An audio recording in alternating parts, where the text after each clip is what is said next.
안녕하세요, 스콘즈 박혜원입니다. 이번에는요 펠리쉐이드 얘기를 한번 해볼까 해요. 왜냐하면 또 저희는 회사잖아요. 그러다 보니까 이 부가세도 환급을 받을 수 있고, 그리고 버스 전용 차로를 달릴 수 있다는 그런 장점이 있는 거 놓칠 수 없죠. 만약에 저희 스콘즈가 펠리쉐이드를 산다면 어떤 용도로 살 거고, 왜 살 거고, 그래서 어떤 거 살 거다, 오늘 요거를 한번 같이 볼까 합니다. 일단 9인승은 기본입니다.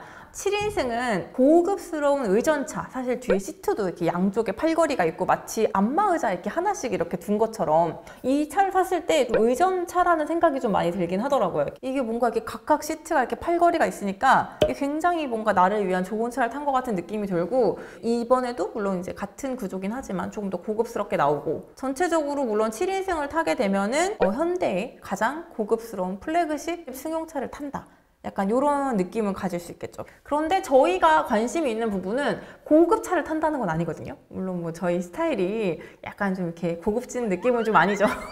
그래서 그럴 수 있는데, 저희는 고급차를 탄다기보다 그 큰 차를 각종 세제 혜택을 받으면서 탄다, 이게 지금 저희가 생각하는 펠리쉐이드의 포인트란 말이에요. 그런 차라고 생각을 했을 때는 너무 매력적이란 얘기죠. 자, 그래서 저희가 만약에 산다면 저희는 무조건 9인승을 살 겁니다. 자, 그런데 9인승 일단 장점이 버스 전용 차로를 달릴 수 있는 거. 근데 6명 이상 타 있어야 되죠. 그리고 아무래도 이제 미니밴이나 이런 차들보다는 승차감도 좋을 거고, 그리고 시트도 좀 더 편안할 겁니다. 근데 문제는 이 9인승 같은 경우에는 과연 9명이 탈 수 있느냐. 특히 1열 같은 경우에는 저는 좀 사람이 타기 힘들 거라고 생각을 하거든요. 그러니까 1열에 운전석과 조수석의 편안함을 유지를 하면서 그냥 가운데를 덤으로 넣은 느낌인 거예요. 그리고 이 에어백도 이 1열 센터를 위해서 뭐 따로 에어백이 있다는 그런 식이 아니라 조수석을 확장했다 라고 되어 있거든요. 이런 부분만 봐도 사실 1열에 꼭 사람이 탄다기보다는 9인승을 맞추기 위해서 좀 끼워 넣은 좌석 같다라는 생각이 좀 들고요. 여기는 진짜 카시트를 놓고 강아지 정도 태울 수 있지 않을까, 저는 솔직히 그 생각을 좀 했습니다. 그리고 세제 혜택이 있죠. 일단은 개소세, 개별 소비세를 따로 내지 않아도 돼요. 그래서 저희 같은 경우에는 부가세 환급을 받을 수 있습니다. 부가세 환급이면은 10%거든요. 차값의 10%가 부가세인데 그거를 환급을 받는다. 자, 그런 부분에서도 이제 사업용 차량을 운영하시는 분들 같은 경우에는 이제 굉장히 장점이라고 볼 수 있죠. 저희는 사업자로 살 거기 때문에 부가세 환급을 생각을 했을 때 이것도 괜찮다는 거죠. 이 부가세는 근데 여러분 단점이 그거예요. 5년은 타셔야 부가세를 다 온전히 털 수 있다. 자, 그래서 저희는 늘 그렇지만 항상 깡통을 추구합니다. 왜냐? 그 차에 어떻게 보면은 기본적인 것들, 기본 기들은 다 가지고 있으면서 그 대부분의 옵션이 꼭 필요한 건 아니란 말이에요. 그러니까 옵션이겠지. 이 차가 굴러가기 위해서 꼭 필요한 거는 보통은 이제 가장 깡통에 다 있는 거고, 그 이상은 다 우리가 이제 운전자를 편안하게 해주고 운전을 도와주기 위한 기능에 좀 더 가깝단 말이에요. 아니면 조금 더 멋져 보이던가, 이제 그런 부분들을 사실은 저희는 선호하지 않습니다. 그렇기 때문에 보통 깡통을 이제 선호를 하는데요. 그러면 도대체 깡통과 풀옵션이 어떤 차이가 있을 거고, 이런 옵션들은 좀 놓치기 아깝다 하는 것들이 어떤 것들이 있는지 한번 살펴보도록 하겠습니다. 이제 익스클루시브 같은 경우에는 4,383만 원부터고, 이게 공급가액이 3,984만 5,455원. 그러니까 무슨 소리냐? 부가세 환급을 받으면 4천만 원이 안 되는 돈이다 이거죠. 근데 여기에 이제 취등록세 내고 뭐하고 하면은 또 돈이 한 4,300원 되려나? 거기에 그거 탁송 비용도 있고. 일단은 지금 이거를 제가 말씀드린 건 당연히 가솔린 터보 모델에 관한 거고요. 하이브리드는 당연히 조금 더 비싸죠. 조금이 아니라 많이, 한 600만 원 차이 났던 것 같은데, 같은 9인승일 경우에는 하이브리드가 600만 원 정도 더 비싸네요. 근데 이제 여기서 생각을 해봐야 될 거는 과연 하이브리드 좋을 것이냐. 요거는 저희가 이제 이 하이브리드가 더 나을지에 대한 얘기는 따로 한번 할 거거든요. 그래서 어쨌든 지금 가장 저렴한 깡통부터 살펴보도록 하겠습니다. 자, 그래서 좋은 거는요, 2.5 터보 엔진에다가 3.8 자연흡기랑 출력은 거의 비슷하고, 근데 4,300, 4,400 정도의 맥시멈 4,400? 뭐 이 정도의 탁송비랑 이런 거 저런 거 다 생각을 해도 한 4,300 펠리쉐이드를 그렇게 혜택을 받아 살 수 있다는 거죠. 그러다 보니까 이게 가성비에만 초점을 맞추면 이 이상 선택을 할 이유가 없다는 거죠. 근데 이게 과연 탈만한가? 이 깡통은 정말 얼마나 깡통일까? 전자식 변속 칼럼, 통합 주행 모드, 셀프 레벨라이저. 자, 셀프 레벨라이저가 깡통에도 들어가 있습니다. 요거는 전에 펠리쉐이드에서도 굉장히 실제로 이용하시는 분들이 많이 좋아했던 옵션이라고 들었는데, 이 셀프 레벨라이저 기능이 들어가 있고요. 클러스터 4.2인치 컬러 LCD. 근데 지금 보면요, 풀 LED 헤드램프, 다 LED 주간주행 등 이제 밖에서 볼 때는 다 LED란 말이에요. 뭐 이중접합 차암 유리부터 시작해서 리어 스포일러 다 들어가 있거든요. 1열 열선 통풍 시트가 들어가 있는데? 우와. 지금 뭐 저는 깡통이 아니라고 생각을 하는데요. 자, 그럴 때는 역으로 도대체 뭐가 빠졌길래 얘가 깡통인가 생각을 해볼 때 프레스티지를 보니까 전방 충돌 방지 보조. 이거 난 필요 없어. 내비게이션 기반 스마트 크루즈 컨트롤, 진춘 임무. 아니 필요 없어.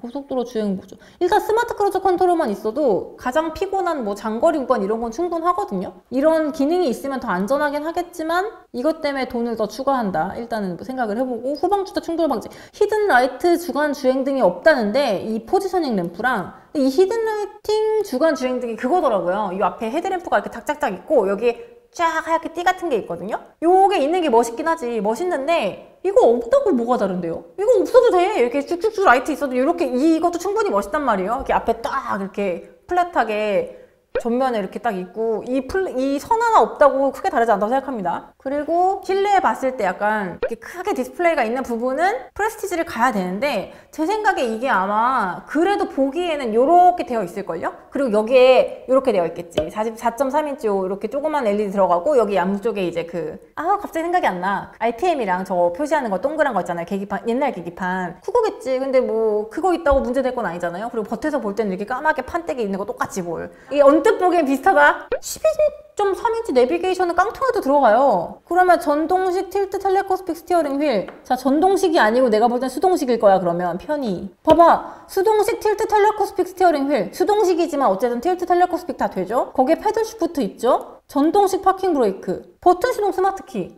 다 깡통에 있어요. 지금 프레스티지로 바뀌면서 들어가는 거는 안전기술, 지능형 안전기술 추가가 되는데 이거는 사실 진짜 운전을 힘들어 하시는 분들이 아니라면 다들 할 수 있잖아요. 이 정도 방어 운전은. 스마트 크루즈 컨트롤 정도만 일단 있으면 되는 거고 히든 라이팅 주간 주행 등 내가 차에 타면 안 보여. 그리고 20인치 알로이 휠 타이어. 여러분, 제가 늘 여러분 강조하지만 물론 차량 안정성은 휠 타이어가 커지면 직진 안정성은 좋아지는데 운전 다들 그 정도는 하시잖아요? 내가 20인치 안 달았다고 막 직진으로 갈 때 차가 불안하지 않잖아요?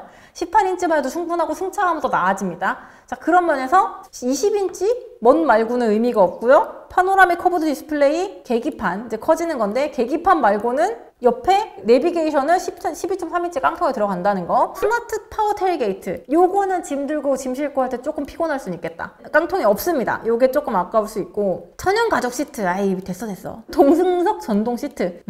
자, 이런 거 빼고 서라운드 뷰 모니터. 저는 솔직하게 프레스티지로 가야 될 이유를 잘 모르겠습니다. 600만 원을 더 주고 정확히는 600이 아니라 553만 원.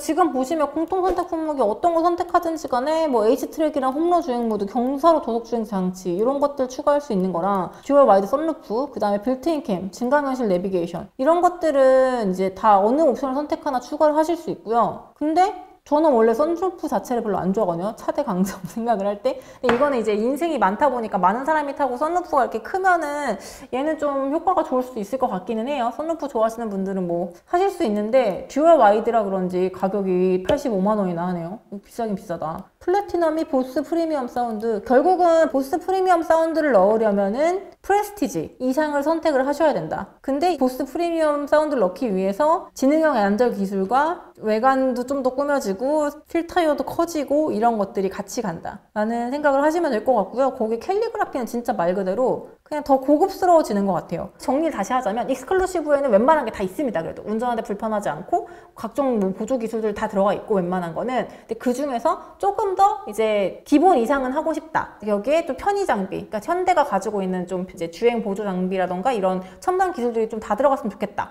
그래서 프레스티지. 그리고 나서 난 좀 더 이제 음향에 예민하고 가죽 질감 이런 거 중요하고 난 고급이었으면 좋겠다 하실 때는 캘리그라피. 이렇게 가신다고 생각을 하면 될 것 같아요. 그 어느 때보다도 이 깡통에 뭔가 더 넣을 게 없다고 느껴질 만큼. 그리고 하이브리드. 이건 뭐 너무너무 당연한 얘기인데 하이브리드가 되어야지만 실내 V2L이 들어갑니다. 하이브리드 모델 같은 경우에는 V2L이 포함이 돼요. 하이브리드 모델은. 그리고 이 H 액세서리 시리즈를 추가를 110만 원이에요, 대신에. 63만 원에서 110만 원이면 V2L 추가하려고 47만 원을 더해서 V2L. 뭐 이건 뭐 차박도 가기 좋은 차니까 하이브리드면은 뭐 그럴 수 있긴 한데 일단은 뭐 선택은 여러분의 목? 막 이러고. 근데 일단은 이게 만약에 하이브리드를 갈 건데 V2L을 넣고 싶다 했을 때는 프레스티지를 갈 수밖에 없는.